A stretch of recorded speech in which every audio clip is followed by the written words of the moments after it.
While under the influence of marijuana, his blood pressure increases. He feels unusual hunger and his central nervous system changes.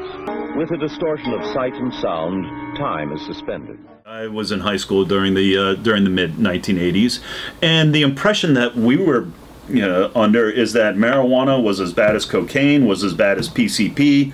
I mean, heroin wasn't really around back then, but we were still aware of it, but we were taught that everything was equally bad. The risk with that is, okay, well, if I'm going to do something bad, why not go, whole hog? He knows that marijuana isn't physically addicting. He doesn't know he's become psychologically dependent on it. But he's not worried. He knows he can handle it.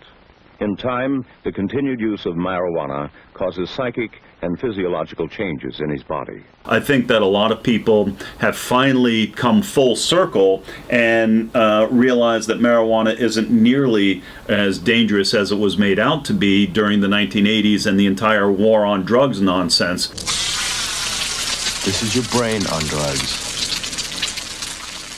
A true watershed moment came when Colorado fully legalized, Colorado and Washington fully legalized recreational marijuana, and now people are seeing, a constant supply of positive news stories about how crime has gone down, revenue is being generated, there's no increase in opioid use, and in fact we've seen a decrease in opioid overdoses in states with effective medical marijuana programs.